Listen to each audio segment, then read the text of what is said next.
Boa noite. O Brasil é hoje a 7ª economia do mundo, à frente de países como Rússia, Itália, Canadá e atrás da Inglaterra. Até pouco tempo nós estávamos à frente da Inglaterra. Esse ano, com o PIB mais baixo que nós tivemos, somado ao do ano passado, nós voltamos para a 7ª posição, mas mesmo assim uma posição excelente entre 201 países que existem hoje no mundo. No entanto, alguns outros dados nos envergonham. Por exemplo, no Índice de Desenvolvimento Humano, IDH, nós estamos em 84º. E talvez o motivo de estarmos com o Índice de Desenvolvimento Humano tão baixo é a nossa educação. A OCDE, que é a Organização para a Cooperação e Desenvolvimento Econômico, faz de 2 em 2 anos o exame do PISA, que é o Programa Internacional de Avaliação de Alunos do Ensino Fundamental, de 6º a 9º ano. Eles avaliam, por exemplo, matemática, leitura e ciências. Entre 49 países pesquisados, o Brasil ficou em 39º, à frente apenas da Indonésia e atrás de países como México, Tailândia, Colômbia, Argentina, Chile, Romênia, para citar apenas alguns. Nós estamos em penúltimo lugar no índice mais importante que mede a educação, que é o PISA. Para discutir esse assunto, que educação nós queremos para o nosso país, nós trouxemos aqui algumas pessoas de várias áreas, todas ligadas à educação, mas em segmentos diferentes. A Aline Pimenta é professora com mestrado em letras, coordenadora pedagógica lá do Colégio Estadual Mauro Borges, em Nerópolis. O Colégio Estadual Mauro Borges é um exemplo de como se melhorar a educação pública nesse país. Ela está em 4º lugar entre os melhores colégios de Goiás, com toda a dificuldade de se tocar um colégio numa cidade do interior como Nerópolis, apesar de muito próximo de Goiânia. O Renato Leandro Saraiva é gestor escolar, matemático, coordenador do Colégio Vitória Figueiredo. Recentemente, o Colégio Vitória Figueiredo foi classificado pela própria UFG como uma das escolas de destaque no ensino da matemática. 3 escolas receberam essa homenagem da UFG: o Colégio Vitória Figueiredo, o Olimpo e o Colégio Integrado Jaú. Fernando Rassi Nader é proprietário da Escola Internacional, a mais qualificada escola bilíngue do estado de Goiás. E Marcos Fleury é psicólogo e autor do livro Que Educação Estamos Construindo? Que Possibilidade Estamos Produzindo? Psicólogo especializado em educação. E a pergunta é a mesma para os 4 convidados. Aline, que educação nós queremos para esse país no futuro? Bom, partindo assim do que a gente trabalha na escola todos os dias, o Colégio Mauro Borges, né, ele preza muito para a educação humanizada, né? Então não tem um segredo maior. A gente acredita que a formação dos professores que estão sempre estudando, buscando melhorias, elas precisam refletir no nosso dia a dia na prática. Então, proporcionar para os nossos alunos uma interação com as coisas que a gente tem, com a internet, com tudo que de novo que o Estado está proporcionando dentro das limitações, mas proporciona sim, a gente tenta levar sempre com humanidade, sempre trazendo o aluno, a família dele para o mundo. Eu acho que, em vez de aderir a novas técnicas, a novas teorias, acho que o profissional da educação tem que ter essa vertente humana. Qual que é o IDEB do Colégio Mauro Borges? Bom, o Colégio Mauro Borges ele tem o melhor IDEB da cidade de Nerópolis, né? A nossa meta era 4,7, ficou com 5,1. Vocês vejam que realmente a nossa situação não é boa, porque 4,7, 5,1 de 1 a 10. E mesmo assim é o melhor. Mesmo assim é o melhor. Quer dizer, existe um longo caminho a ser percorrido que o Colégio Mauro Borges vem percorrendo com competência, né? Inclusive, nos últimos IDEBs, ele permanece acima da média da cidade e tem colégio, por exemplo, em Goiânia, que ficou com média 1,2. Foi retroceder. Né? Então, o nosso resultado é muito bom, graças a Deus. O Renato Leandro Saraiva é coordenador do Colégio Vitória Figueiredo. Renato, que educação nós queremos para esse país? O que está acontecendo de errado para que o país sempre patine nesse índice tão importante para a melhoria da vida de todos nós? A gente tem uma preocupação também um pouco com esses dados, porque se a gente for analisar a história do Brasil na educação, da década de 70, começo da década de 80, que começou esse projeto da expansão da educação. Então é importante a gente analisar também que essa educação que a gente conhece hoje, essa expansão da educação é algo recente. Porém, a gente está preocupado em construir uma escola que não prepare o aluno simplesmente para aquilo que está no livro, simplesmente informação, mas sim também preparar esse aluno para a vida, para o mercado de trabalho, para ser um cidadão e conseguir sobreviver, né, nesse mercado, nessa situação que encontra, né, o mundo atual. Fernando Rassi, agora recentemente você numa escola bilíngue, né? Recentemente nós vimos o governo abrir as portas para recém-formados de outros países, porque o Brasil não está formando os profissionais necessários para ser absorvido pelo mercado de trabalho, ou seja, sobram vagas e nós estamos tendo que chamar profissionais de outros países. É um retrocesso, ou não? Exatamente. E o que é interessante, esse índice que você falou aí, dos 40 países analisados, onde o Brasil se encontra em 39º, que você avalia alfabetização, ciências e matemática. Sim. Você avalia a parte cognitiva, você não consegue mensurar também o trabalho que se faz de formação humana, de formação moral, de formação cívica. Então a preocupação maior, o bilinguismo é um diferencial científico que vai te dar mais opções no mercado, que é um facilitador, né, para o futuro. Mas o mais importante que eu acredito e que a escola vem trabalhando é com a formação humana. Eu acho que primeiro você tem que formar o homem, primeiro você forma o cidadão, para depois você formar o profissional. Se você fosse avaliar o Brasil de forma geral, na parte cognitiva os resultados são péssimos. E se fosse avaliar na parte de formação humana, na parte de formação cívica, você vê o exemplo que o governo dá, né? Então, infelizmente, você vive num país onde a arrecadação é violenta, você arrecada, a cada ano que passa se arrecada cada vez mais, e a educação, a saúde, o transporte, a segurança, ela parece que vão se afundando. Então, são os núcleos que vêm buscar. Eu através da escola, nós estamos trabalhando para tentar mostrar que a educação precisa ser repensada como um todo, né? Você tem que formar primeiro o homem, e esse homem ele vai fazer a mudança na sociedade. Eu usei uma metáfora que foi usada por Jesus na Bíblia, do sal e da luz, né? Vós sois o sal da terra, vós sois a luz do mundo. O sal que ele fala para os discípulos, né? O sal é o que tempera, é o que faz acontecer, é o que dá gosto. E a luz é o que afasta a escuridão, afasta as trevas.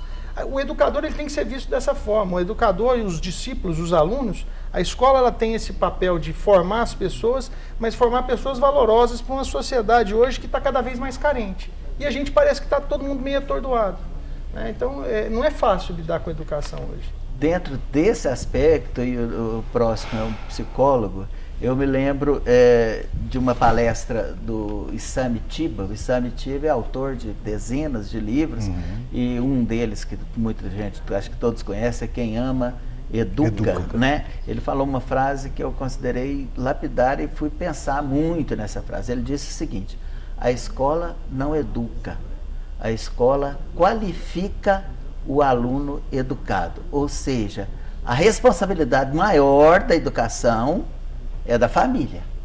Da qualificação, sim, seria da escola. Isso no mundo ideal. Né? Isso no ambiente ideal. O que você tem a dizer sobre isso? Bom, será que a família está abrindo mão da educação e repassando isso para a escola? É notável, lamentavelmente, que a transferência da relação ensino tem se deslocado, da questão da educação tem se deslocado da família para a escola. A responsabilidade pelo desenvolvimento psicoafetivo tem sido delegada aos educadores. Claro que a escola também ela tem um papel relevante nessa questão desse desenvolvimento psicoafetivo. Porém, a família tem que voltar-se para seus filhos e compreender que os processos de desenvolvimento da infância, da adolescência, são inerentes à relação sociofamiliar. certo? A partir do momento que você delega para a escola a educação do seu filho, você está abrindo mão, você está se isentando da responsabilidade em promover um adolescente saudável, para que possa constituir um adulto estruturado cognitivamente, estruturado psicologicamente, pronto para assumir responsabilidades no mundo. A educação que está aí, ela pode ser muito interpretada com o que nós vemos nas ruas. O que nós encontramos nas ruas hoje? Nos semáforos. Crianças completamente relegadas, abandonadas, discriminadas, excluídas. E eu vejo que a educação, o processo da educação é da inclusão. O processo da educação ele é libertário. O processo da educação ele quebra vieses teóricos e adequa-se às realidades que são nossas. Não adianta trazer um modelo de Genebra ou então trazer um modelo da Rússia para tentar implantar num país ao qual precisa de uma educação fundamentada principalmente aos moldes de Darcy Ribeiro. Tá certo. Bom, nós recebemos aqui algumas participações. O Eurípides, do setor universitário, concordo com a colocação do Fernando. A escola tem que formar homens primeiro, assim teremos um país diferente. Valdivino, de Aparecida, e a Laura, do setor oeste, falando em relação às cotas. Mas isso nós vamos ver no próximo bloco. Daqui um minutinho.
Nós estamos de volta e o tema de hoje é a educação que nós queremos. Nós temos aqui a participação do Valdivino, de Aparecida. Quando falamos em educação, ela trata de conhecimento intelectual, cultural, mas algumas vezes pessoas com mestrado, doutorado, não têm respeito com as outras pessoas. Aí é a diferenciação que nós estamos fazendo. Agora mesmo entre a educação de berço, vamos dizer assim, e a educação formal, que é a educação acadêmica, né? São duas coisas que devem andar em conjunto, porém são duas coisas diferentes. A educação de berço é em casa, a educação acadêmica, formal, é na escola. Muito se fala que falta dinheiro para a educação. No entanto, o que nós gastamos hoje com o nosso aluno da escola pública é o mesmo per capita que se gasta na Austrália, que é um dos países melhores classificados do PISA. Será que é dinheiro mesmo, Aline, você que é da escola pública? Ou tem algum outro problema? Esse dinheiro chega no destinatário final? E ainda estão falando em 10% do pré-sal, né? É verdade.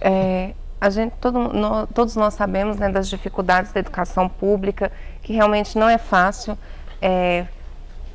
Falta verba, mas assim, no sistema que nós estamos, né, eu estava até olhando, comentando com uma colega nossa da escola, que Goiás, né, o estado de Goiás, ele subiu 16 pontos, né, no geral do IDEB. Então, ele saltou da 16ª posição para a 5ª posição, melhor, né? Então, houve um avanço muito grande. E a gente, ainda que sejam assim... Mas só uma pergunta, esse avanço lá na sua escola, no seu caso em particular, foi por mais investimento ou porque vocês fizeram um gerenciamento, uma gestão diferente? Bom, é mais a gestão diferente. Nós temos o mérito de termos excelentes profissionais comprometidos com o trabalho, não com a realidade financeira, que a gente sabe que às vezes ela não é tão satisfatória quanto a gente espera. Mas nós temos profissionais, nós somos profissionais que trabalhamos o tempo todo para isso, para melhoria, para o aluno ter as oportunidades que ele anseia, que ele precisa, sem talvez o financeiro. Tá né? certo, eu queria só fazer uma correção, eu falei 10% pré-sal, são 100% pré-sal. Na verdade, eu vou jogar uma bomba agora no colo do Renato. A Laura, lá do Setor Oeste, pergunta o seguinte: para vocês, educadores, o que vocês acham em relação às cotas para a universidade? Realmente é um assunto polêmico, assim como o Tucano disse, uma bomba, porém é algo assim que eu vejo com muita preocupação. Realmente você tentar consertar algo histórico na educação, simplesmente você separando uma quantidade de vagas para pessoas que, de certa forma, não conseguiram algum acesso ali a uma educação melhor. O que tem que se pensar é realmente melhorar a educação, melhorar o acesso ao ensino, melhorar a qualidade da aula. Uma política melhor seria investir em bons profissionais. O bom profissional será atraído para a educação, será atraído para a sala de aula, assim você melhorar a educação pública, assim você melhorar esse acesso à universidade. Simplesmente você trabalhar com cotas, na minha opinião, você está agravando uma situação de diferenciação, uma situação até, de certa forma, preconceituosa para aquele aluno que se sacrificou, que teve toda uma estrutura para conseguir estudar e conseguir um desempenho bacana em vestibular. Fernando, a mesma pergunta para você. Vamos distribuir essa bomba. Esse é um assunto que eu gosto. O que é mais fácil para o governo? Dar as cotas ou investir em educação pública? O que Sem fica mais dúvida prático, nenhuma. o que fica mais... o que salta mais rápido aos olhos, principalmente em épocas de eleições. É muito fácil você estipular cotas. Eu falo que o governo brasileiro conseguiu subclassificar a espécie humana, né? E aí gera essa questão toda das diferenciações, do preconceito. Agora, o problema é muito mais sério do que se investir somente na educação pública. Eu coloco para meus alunos, às vezes, assim, se eu fizer uma escola pública de qualidade, de ponta, desde o primeiro ano até o ensino médio, eu vou resolver o problema? Eu vou resolver parte do problema. A outra parte do problema é muito mais séria e está na base da família, está no social. Que quando a mãe engravidou, ela fez o pré-natal, ela teve acompanhamento, a gestação foi tranquila, ela se alimentou direitinho, o nascimento da criança foi acompanhado. Os primeiros 6 anos de vida da criança, ela teve assistência, ela teve estímulos afetivos positivos, porque se você não teve nada disso, não adianta você ter uma escola pública de excelência. Então o governo ele tem que investir no social, na base, na família, né, no acompanhamento da criança desde a fase intraútero, para depois ter uma escola pública de qualidade, para depois você não ter que necessitar das cotas. Né? Então, o que é mais fácil, o que é mais barato? É mais fácil dar cota. Eu estipulo tantas vagas para você, tantas vagas para aquele ali e acabou o problema. Parece que nós chegamos num círculo vicioso, Marcos. A mãe não dá educação por filho porque ela não tem educação. E o filho não tem educação porque veio da mãe e isso vai acontecer com o filho dele também. É mais ou menos isso? Como é que nós vamos sair desse círculo vicioso? É uma situação delicadíssima a pergunta. Não, pois é, então vamos lá na cota. Mas espera um pouquinho. Aí quando você me faz essa pergunta, eu vou ali no ministro Joaquim Barbosa, tá? Ao qual veio de uma família extremamente humilde, tá? desprovida da educação como base, como aspecto cultural. Porém, ele venceu todos os percalços, fazendo-se a excelência a partir daquilo que ele acreditava, daquilo que ele buscava, das suas necessidades pessoais. Então, eu vejo assim, é necessário que nós estimulemos os nossos alunos, as nossas crianças, os nossos adolescentes, independente se os pais tiveram acesso à cultura ou não. É necessário que nós mostremos para eles que eles são capazes em conseguir construir uma realidade diferente a qual viviam.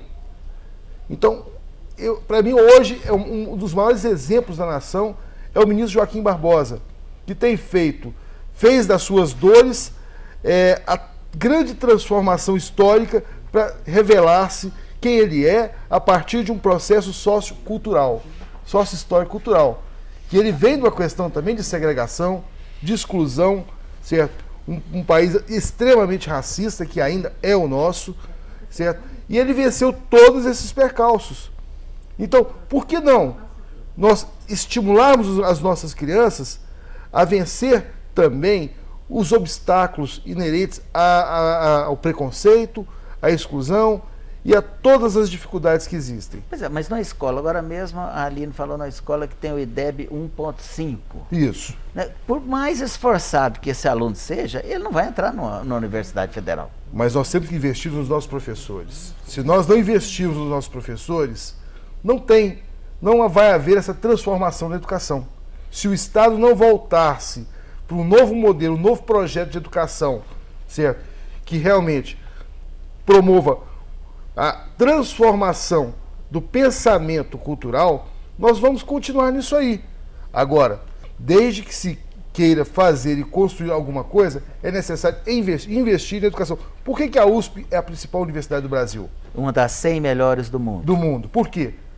Porque investe 8% da renda de todo o estado de São Paulo. Quanto é que nós investimos aqui? Eu não sei. Mas eu sei que lá eles investem altíssimo. E o resultado é excelente. Os resultados são excelentes. Bom, mas eu volto naquele ponto, então. A Austrália investe o mesmo tanto que a gente. Os professores australianos são incentivados, têm um salário digno, que eles merecem, fazem por merecer, não é diferente dos nossos. Se nós investimos o mesmo tanto que a Austrália e o professor australiano ganha mais, para onde que está indo o dinheiro que é investido na educação? Ninguém precisa responder. Vamos lá ao Luiz do Bairro Feliz. Eu acho que o telespectador em casa sabe a resposta. Não precisa. Se tem o dinheiro não chega no professor, em algum lugar desse trajeto, esse dinheiro está escapando pelos dedos das mãos. Mas será que investir em educação é o projeto das estruturas de manipulação da economia? Será que é necessário? Será que essas pessoas sentem realmente a necessidade de investir no aluno, na criança e no adolescente para que ele venha transformar a realidade social desse país? Ou eles estão formando apenas mão de obra barata? Eu penso por esse lado também. Inclusive, será que a prioridade da nação, será que a cultura de educação, ela tem que estar entranhada na população, sabe? Pensar educação, viver educação, algo como o Fernando falou, de família, de casa, sabe? Conversar com o filho, presentear com livros, incentivar mesmo a leitura.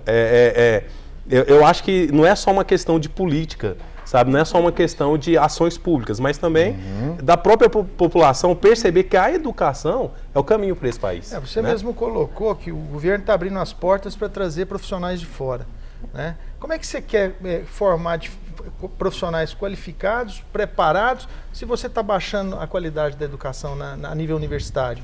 Agora, a Aline, ela fez uma colocação que é correta, e o telespectador também ele pontuou. Às vezes você vai consultar, vai se relacionar com uma pessoa que tem mestrado, tem doutorado, e a pessoa não tem a educação, né? Mas o que acontece? Essa pessoa se formou porque ela realmente gostava, pelo que ela tem paixão. Você tem que ter paixão pelo que você faz. Porque se você não tem paixão pelo que você faz, você tem título, você ganha dinheiro, mas você você não vai ter a tranquilidade. E você no lidar com o outro, você vai ser sempre vai ter esse problema. Quando você consegue ter uma equipe que gosta do que faz com amor, são as estatísticas. Mesmo com um salário menor, você tem um resultado. Então, o que a escola tem que buscar hoje para conseguir ter os resultados diferenciados é isso. São profissionais que vestem a camisa da empresa, que querem o resultado e que faz a coisa acontecer. Né? E com paliativos como esse, não que eu seja contra as cotas, eu acho que tem que haver alguma compensação, mesmo que seja temporária. Não é por aí. O que eu temo é o que aconteceu com a escola pública brasileira da década de 50, 60, que era elitista na época, mas era uma excelente escola. O Liceu de Goiânia, o Colégio Pedro Gomes, eram as melhores escolas de Goiânia. E, no entanto, o que aconteceu? As escolas foram... Esse é o exemplo da importância que a educação tem para o nosso estado, para o nosso governo. Eu acho que o Liceu de Goiânia, a foto que saiu no jornal esses dias atrás aí, mostra o peso e o valor que a educação tem para os nossos políticos. O Liceu de Goiânia hoje está jogado às traças, né? Está jogado, traficante frequenta, qualquer um frequenta aquilo ali, não se tem mais a educação que você tinha antes. Eu lembro de um candidato a presidente, há umas 2 eleições atrás, que a bandeira dele era educação, Cristóvão Buarque. Cristóvão Buarque. Parece que ele teve 1% dos votos, né? Será que os professores votaram nele? Nem os professores, né? Será que não falta conscientização da população também? Daqui um minutinho nós voltamos para discutir sobre isso.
O Johnny fala para o Fernando. Fernando falou que o professor precisa vestir a camisa mesmo ganhando pouco.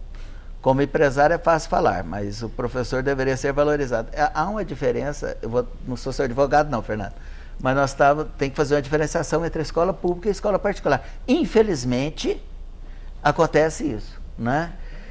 O Júnior, do Centro, existe alguma pesquisa que relaciona família e estudo? Sim, inclusive teve uma pesquisa da própria CDE que diz que o principal fator para que o filho goste dos estudos é o fato do pai ler em casa, dos pais lerem em casa, né? É o exemplo, né? Bom, antes eu vou falar da JR Alumínio, que tem uma vasta experiência na personalização de esquadrias, portas e janelas de alumínio de alta tecnologia. É de excelência comprovada, com a preferência dos melhores arquitetos e satisfação dos clientes. Fazer negócio com a JR Alumínio é garantia de qualidade e principalmente pontualidade também.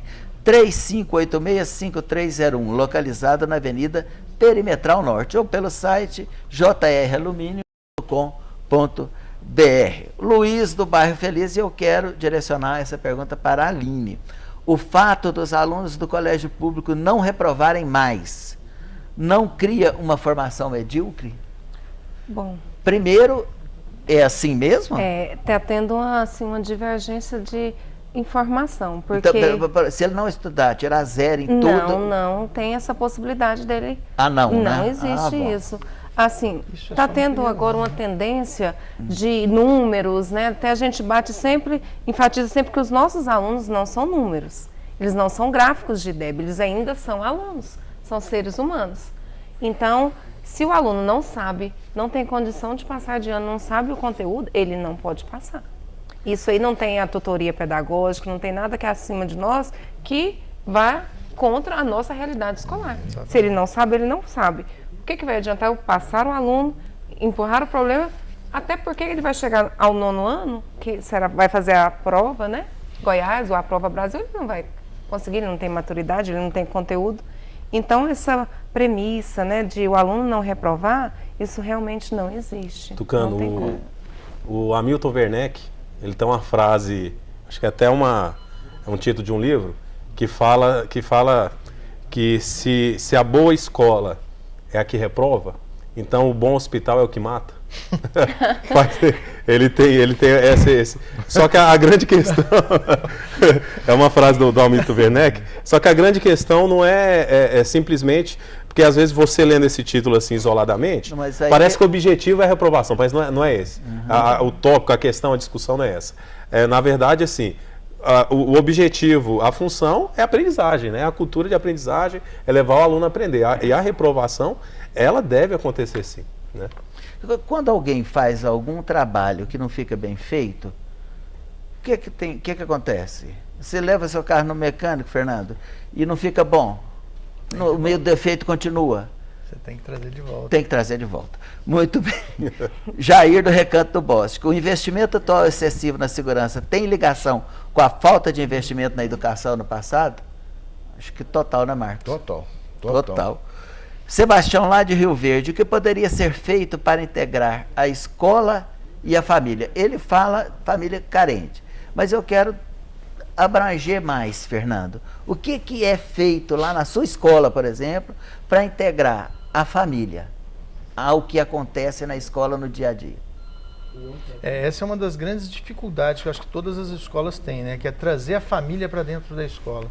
Você se propõe, dentro de uma série de atividades, palestras, orientações, né, trazer a família para dentro. E é incrível, você tem 400, 500 famílias, você tem a presença, quando você faz uma aula pública para os pais, você tem um quórum de 20 ou 30 pais, né, de um universo gigante de famílias, você não tem a participação. Mas não seria aquela transferência que eu falei, o pai transfere para a escola? Exatamente. O que eu sempre pontuo, assim, escola não é pai e não é mãe, mas a escola ela tem que ser parceira da família. E se a família está falhando com a participação na escola por parte dela, né, junto ao filho, a escola tem que cobrar.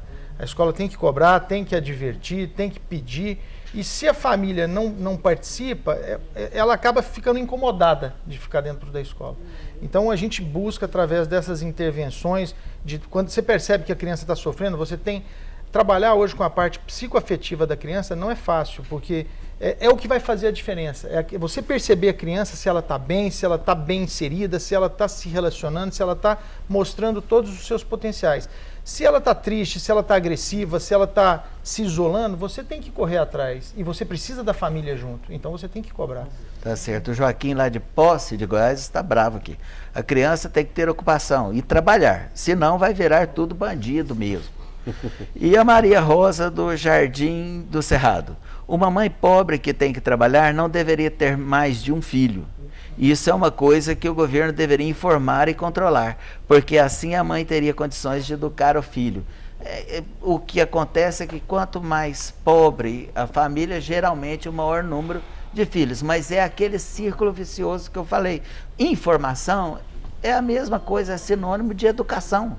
Se as pessoas não têm uma educação, elas são mal informadas, elas leem pouco e acaba acontecendo o que acontece no nosso país, parece com uma bola de neve. Marcos Fleury Júnior, que educação estamos construindo?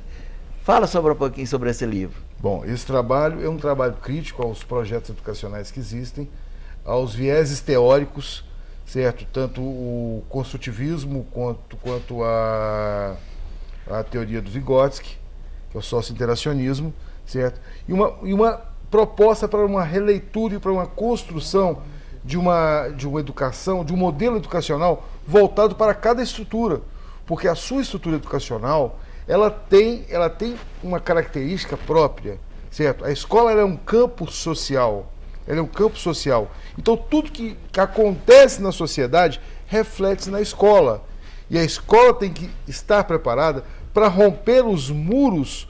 Nós temos que romper os muros da escola para que os alunos possam vivenciar essa realidade social. Além disso, nós temos também, dentro dessa proposta aí, a implantação de oficinas de criatividade. E além das oficinas de criatividade, nós fazemos na escola uma pergunta que eu fiz para o Fernando quando eu fui visitá-lo. Eu perguntei a ele: quantos alunos você tem? Ele falou: tantos. Você conhece cada um dos seus alunos? Você conhece o desenvolvimento psicoafetivo de cada um deles? Você sabe qual é o nível de estresse que essa criança ela está trazendo para a escola, convivendo dentro desse campo social com outras crianças que também estão estressadas? Então, esse trabalho, ele entra na escola, ele faz uma leitura da escola como um campo social, ele avalia cada aluno da instituição, passa um feedback para os pais, sugerindo como melhorar o desenvolvimento psicoafetivo desse aluno, o desenvolvimento da aprendizagem, e faz também um acompanhamento com a escola, certo? Então, é um trabalho que nós estamos aí já há alguns anos. Já visitei o Renato também, né, Renato? Já estivemos juntos. Verdade. Certo? Integrado já você não foi ainda. Nem no Mauro Borges. Tá vendo como é que são as coisas? Mas é só eu um, vou. né? Ah, bom. Eu vou. Convidado. Então, esse trabalho, eu acredito que a educação ela é um todo. Ela é um todo. E precisa ser revista. Nós precisamos sair desses dois campos teóricos. Nós precisamos quebrar essas muralhas teóricas, porque da teoria nasce a doutrina. Da doutrina nasce a limitação da criatividade, nasce a limitação à liberdade, certo? E forja-se corpos frágeis para que possam ser dominados com maior facilidade. Então, essa é a minha preocupação. As crianças estão sendo, nos seus corpos, forjadas à subserviência do Estado e das manipulações de poder. E nós precisamos dar um salto nisso aí. Você falou em teoria, e aqui o Clóvis Pedro da Silva, do Jardim Nova Esperança, fala na prática. A escola pública realmente não reprova. Meu filho estudava em uma escola pública e sempre passava de ano mesmo sem saber nada. Quando ele foi para uma escola particular, reprovou e percebeu como seu ensino era horrível. Tucano, só uma observação. Pois não. Eu vejo que a reprovação é extremamente necessária. Por quê?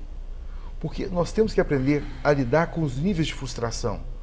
Que sociedade, que geração é essa que nós vamos formar, a qual não consegue lidar com as suas frustrações e com as suas perdas? Exatamente. Todos nós temos perdas, todos nós temos dificuldades em determinados momentos da vida e temos que rever os nossos caminhos. Então é necessário, sim, que nós façamos uma revisão quanto a essa questão das reprovações. Tá bom. Nádia, essa pergunta é para você, aliás, a Aline é da Nádia lá do Jardim Guanabara. Qual a forma você sugere para que a escola possa cobrar a presença do pai na instituição? Difícil, né? Eu concordo com os nossos colegas. O pai na escola realmente é uma coisa assim, é um problema imenso. A gente está trazendo esse pai, faz essas reuniões, convoca, divulgar os trabalhos dos alunos, mas a presença do pai realmente é complicada. Na nossa escola, né, especificamente, sempre que a gente pode, né, dentro da realidade dos pais que trabalham, como a menina falou, e tem filho na escola, trabalha para sobreviver, mas sempre que a gente pode, a gente procura informar os pais do estresse do aluno, dos problemas que ele tem, às vezes do problema que ele está tendo com o colega. da nota baixa, aí entra a questão da reprovação. Na nossa escola, o pai é informado desde o primeiro bimestre que o aluno está dentro do quê? Se ele não se esforçar mais, ele tem o risco de reprovação. Para que, quando chegar no final do ano, existem pais que nem sabem que o aluno reprova. Pois é. Então não é um problema da educação pública, né? Somente. Mas a realidade lá do Mauro Borges, e até pelo IDEB da escola, que é alto em relação às outras, é diferente. Mas muita gente está dando testemunho aqui. Inclusive, uma pessoa que não quis se identificar. Eu trabalho no município de Aparecida de Goiânia e aqui realmente é proibido reprovar. A Secretaria de Educação deixa isso bem claro. O Jorge Fernando de Aparecida de Goiânia. Eu discordo da professora Aline quando ela disse que aluno pode sim ser reprovado. Como é possível uma pessoa com segundo grau completo ser incapaz de anotar um recado? Né? Bom, a realidade de outras escolas, às vezes, é diferente. Né? Ensino de matemática, Renata. A sua escola foi destaque no ensino da matemática. Você, professor de matemática. Sou professor de matemática. Né? E é fundamental o que o PISA analisa, que é linguagens, leitura, né? Quem não lê, não escreve e não aprende, matemática e ciências, né? O Vitório Figueiredo é destaque em matemática. Isso, né? Leitura, depois nós vamos falar com a Escola Internacional. Qual que é o segredo? Nós temos um projeto, inclusive, esse projeto, quem trouxe ele para a escola fui eu, se eu não me engano, no ano de 2003 ou 2004. É um projeto que realmente busca talentos na matemática. O FG tem esse projeto da Olimpíada de Matemática, onde o objetivo não é simplesmente o aluno ali resolver um problema, é descobrir talentos da matemática, alunos que têm um potencial para trabalhar na matemática. E lá no Colégio Vitória Figueiredo a gente tem uma turma que a gente chama de turma olímpica, onde esse aluno, a gente faz uma triagem na escola, faz primeiro uma Olimpíada interna, essa Olimpíada até virtual, e após esse processo a gente monta uma turma olímpica e trabalha com treinamento específico para esse aluno durante todo o ano. E a gente participa de Olimpíada de Astronomia, que a gente também teve medalha de ouro esse ano, e esse ano nós fomos contemplados como escola de destaque, né, nessa competição. O ensino da matemática, inclusive, é uma preocupação do PISA, porque o resultado em matemática dos nossos alunos é um resultado realmente frustrante, mas é muito interessante a gente perceber que a matemática está diretamente relacionada também com a leitura, interpretação de problema, você conseguir pegar algo que está na língua portuguesa e traduzir para a linguagem matemática e vice-versa, né? Porque não é simplesmente fazer continha, é você resolver problemas e isso tem uma aplicabilidade enorme no dia a dia, no cotidiano. Aline, o Antônio lá do Colina Azul, você conhece o programa de incentivo à aprendizagem e o programa de aceleração de aprendizagem? Como é que funciona? Conheço. Na nossa escola especificamente não tem, mas há programas de aceleração onde alunos que estão com a idade série, com desnível acentuado, eles conseguem fazer o 8º e 9º ano em um ano só. Depois faz uma prova final do estado e tenta se corrigir. Né? Isso dentro do ensino fundamental. Mas isso é para o que já está reprovado ou não? Não. O aluno, por exemplo, está no 7º ano fora da idade, já está com a idade bem avançada. Então ele já tem essa possibilidade dessa aceleração da aprendizagem. Eu não sei responder essa pergunta aqui, talvez o Fernando saiba. Meu filho tem problema de déficit de atenção, TDAH.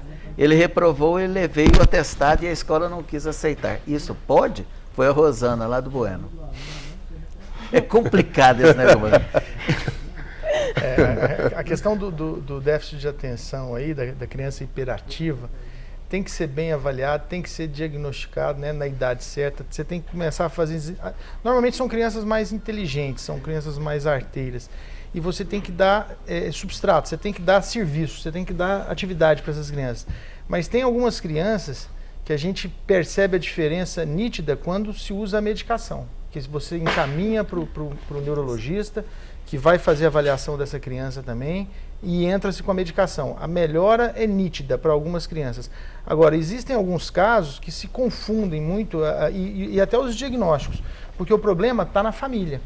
Então, quando você tem a mãe que não participa, o pai que não participa, a criança que cresce solta, está acostumada a fazer de tudo, não tem limite, não se trabalha nada, às vezes você coloca. É mais fácil você falar que tem algum tipo de déficit ou de distúrbio do que você reconhecer o próprio problema, né, e trabalhar com essa criança. Porque a criança ela precisa da presença da família, precisa dos estímulos positivos. Tá certo. Então, você tem que fazer uma avaliação. Agora, isso justificar ela ir mal na escola e você promovê-la e deixar continuar, aí você vai ter um problema para a vida inteira, né? A informação que nós tivemos lá da Secretaria de Educação é que o atestado deve ser levado no início do ano letivo e não depois que na verdade, aconteceu. você tem que fazer um acompanhamento, você tem que mostrar que está sendo feito um acompanhamento, está sendo feito as intervenções e a escola ela vai flexibilizar ou não dentro do que for permitido pela Secretaria de Educação. Porque você pode fazer, você pode ser flexível também. E outra coisa, 99% desses laudos são questionados. Sabe por quem?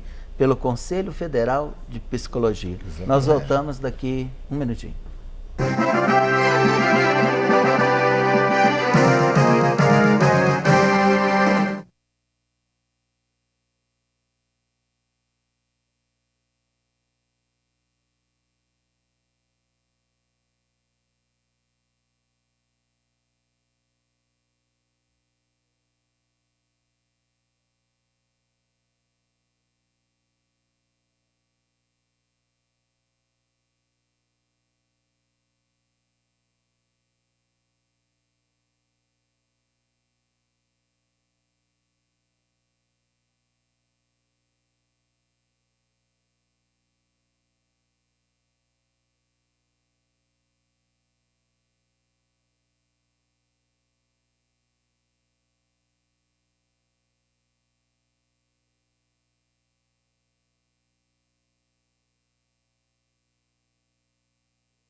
Bom, nós estamos de volta aqui, o tema é a educação que queremos. E a Maria Costa, do Conjunto Aruanã 1, faz uma reclamação que estou assustada com a PUC. No dia 28 é nossa formatura, 9 horas da manhã, e até agora os alunos não sabem onde alugar a beca nem nada, o que é um absurdo. Olha, Maria Costa, eu tenho quase certeza que esse problema da beca está sobre a responsabilidade da comissão de formatura. Acho que a PUC não tem nada a ver com isso, pelo menos, não é, Marcos? Tem nada a ver. Tem nada a ver, eu acho que não. Bom, uma escola bilíngue, muita gente confunde, acha que as aulas são todas em inglês, ou enfim. Né? O que é uma escola bilíngue? Você, Fernando Rassi, que é proprietário da Escola Internacional, que é a escola bilíngue mais conceituada da cidade. Obrigado pelas palavras. Na verdade, o que se trabalha, o que a gente vem buscando é você expor a criança desde cedo a um segundo idioma. Então, você trabalha na educação infantil, você tem uma carga horária de trabalho dentro do segundo idioma muito grande. A criança ela vai aprendendo naturalmente, ela é exposta ao idioma. Da mesma forma que nós aprendemos a língua portuguesa. Você ouve a língua portuguesa o tempo todo. A partir de um determinado momento você começa a falar. E sem a questão da observância de regras, né, ou concordâncias. A criança começa de forma natural. Então você estimula, e esse estímulo já tem trabalhos que mostram que a criança que é exposta ao segundo idioma, ela melhora a capacidade cerebral, porque você tem que entender de uma outra forma. E você começa a entender de uma outra forma que tem coisas que são a mesma coisa.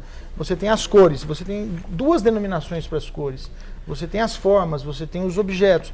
Então você começa a expor a criança e você solicita mais da capacidade de raciocínio. Então com isso você aumenta a capacidade de raciocínio e as noções de lógica da criança.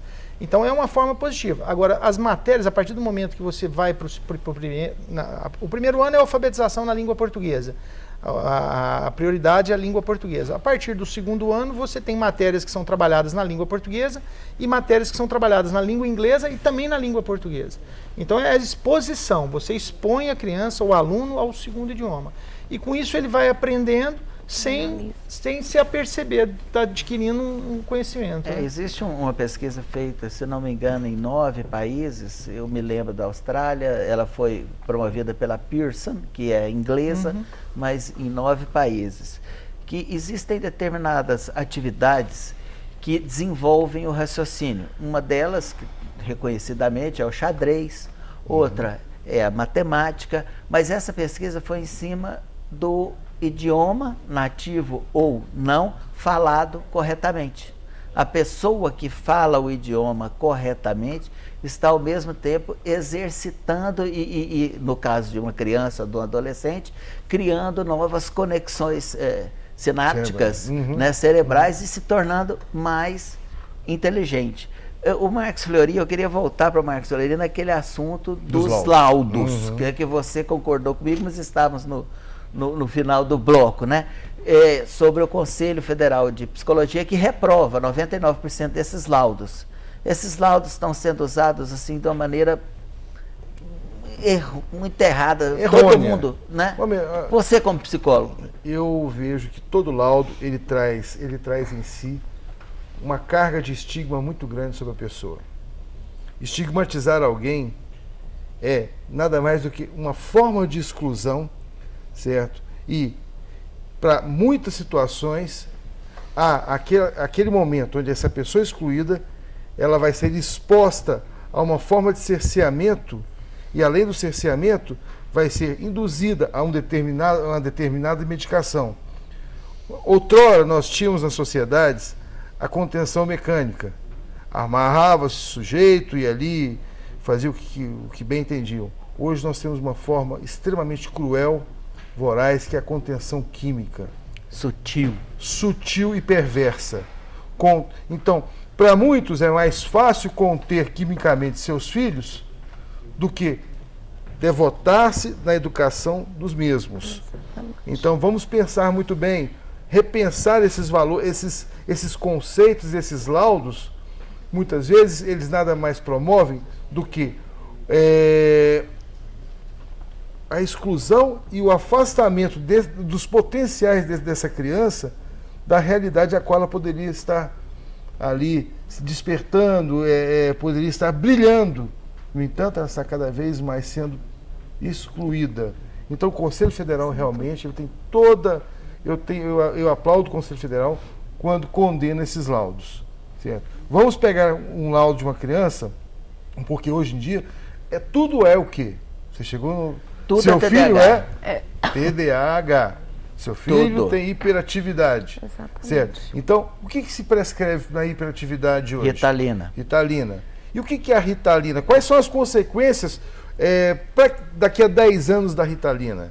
Nós sabemos que a Ritalina ela pode ser tão perversa quanto a cocaína, certo? Porque ela também é uma metanfetamina. Então nós temos que ter todo cuidado na prescrição dessas medicações, na observância, se os nossos filhos precisam da Ritalina ou se somos nós pais que precisamos interagir mais com os nossos filhos e participar da educação dessas crianças. Eu concordo muito com ele, Tocano. Você tem esses problemas lá também? Nós temos, inclusive o Mauro Borges é a única escola da cidade que devota uma atenção maior com o alunado especial. Porque há casos assim que talvez a escola não tenha disponibilidade de funcionário e o Mauro Borges ele detém a grande parte de todos os alunos especiais, né, considerados especiais neste caso, né, gente, da cidade. E eu concordo muito com você, porque a disciplina, né, não no caso do aluno especial, né, globalmente, a disciplina ela advém de casa. Se o aluno não tem disciplina em casa, se ele não aprendeu isso na família, ele vai vir para a escola, como que a gente vai implantar um limite externo para ele, se ele não tem isso interno, se ele não foi desenvolvido isso nele? Então essa questão é muito séria. O pai e a mãe, ela precisa entender que ela quer que o aluno passe de ano, então ela trabalha isso com ele em casa também. A responsabilidade não é só nossa. Ela quer que o aluno progrida, a mãe quer que o aluno melhore na escola, ela que faça uma parceria com a escola, não entregar isso para a gente. Existem alguns casos, nós tivemos alguns casos já que a criança passa no período integral, ela fica o dia inteiro na escola e vai mal, chega no final do ano, reprovação. conversando com a família, mas é função da escola, ela fica o dia inteiro aqui, por que reprovou? Eu falei assim, você se dispõe a fazer um trabalho e você mostra a importância disso. Agora, você não pode abrir a cabecinha da criança e enfiar as coisas lá dentro. Ela tem que querer aquilo também. E se em casa não existe cobrança, não existe essa... Eu virei para um pai outra vez e falei assim, o senhor alguma vez cobrou da sua filha, procurou saber as notas, o senhor participou? Não, isso é função da escola. Ela fica aí o dia inteiro, aí fica difícil. E o que há também nesse processo de assimilação? Né? Aquela frase do Samitiba. Mas isso daí, isso é cruel, mas mostra também a importância que a escola tem que ter e o peso que tem que ser dado para a educação, dessa formação. Porque se você também achar é só função da família e você se abstém, você passa a negligenciar isso daí, também é ruim. Porque quem que você está formando lá na frente? É o que eu falo, eu prefiro que essa criança não continue na escola, porque senão é uma referência negativa. Passou pela escola. Eu falei, eu não quero esse tipo de exemplo, então eu cobro da família. Aí, se a família não se predispõe, o argumento é o seguinte, eu vou fazer uma denúncia no Conselho Tutelar. E aí, como é que fica? A hora que você começa a levar a conversa para esse lado, ele tira da escola. Que é algo que é obrigação da escola, né? Exatamente. Porque você tem que mostrar para a família que é responsabilidade, que senão você tem o direito de fazer isso. E a hora que você coloca que você pode levar a esse nível, a primeira coisa que eles fazem no outro dia é pedem transferência da criança. E a questão do laudo, você que é professor de matemática, Renato. Certo. O menino reprova. Vamos dizer que naquele ano ele, sei lá, 7º ano, 8º ano, ele aprendeu função do 1º grau. Mas aí vem com laudo, passa. Só que ele não aprendeu função do 1º grau. Aí no 8º, no 9º ano seguinte, tem função do 2º grau. E aí, como é que faz? Tem que ter uma sequência, né? A culpa foi da escola que não ensinou direito no começo. O pessoal o interessante, o que o Marcos falou aqui, é porque realmente você cria um estigma no aluno, você cria, sabe, uma postura, não, professor, eu tenho laudo.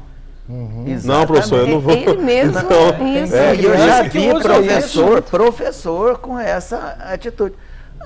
O aluno, assim, olha as notas. Não, mas ele tem laudo. Ele tem laudo. Não, não precisa. Ele tá aí, mas ele tem laudo, ele está na escola, fica aí sentado, né? Mas... E a gente volta na questão inicial do debate, que é que tipo de escola que a gente quer construir. Né? E volta também até nas questões das cotas. Existem cotas para o mercado de trabalho? Existem, você vai chegar com laudo lá, falar, eu tenho TDAH, a vaga é minha. A vaga é minha. Então é uma questão assim muito séria. Perfeito, porque a gente quer fazer escola, para preparar esse aluno para essa realidade. Bom, nós terminamos. Só a última consideração que eu gostaria de fazer é um caso que eu vivenciei de um aluno que sempre tinha problemas de nota. Sempre tinha, e eu chamava o pai uma hora perdeu a paciência, trouxe um laudo, falou, meu filho tem laudo. Só que o menino assustou com aquilo. Ele tinha brio. E a partir daquele ano, ele se tornou um excelente aluno. Hoje faz um curso muito bom, está quase se formando. Então, o laudo, nesse ponto, foi a única vez na minha vida que eu vi um laudo ser positivo. Mas isso não quer dizer que não existam problemas de alunos com déficit de atenção. Os laudos estão sendo usados indevidamente em alguns casos, como diz o próprio Conselho Federal de Psicologia. Agradecendo os nossos convidados, agradecendo a você. Um abraço, até a semana que vem.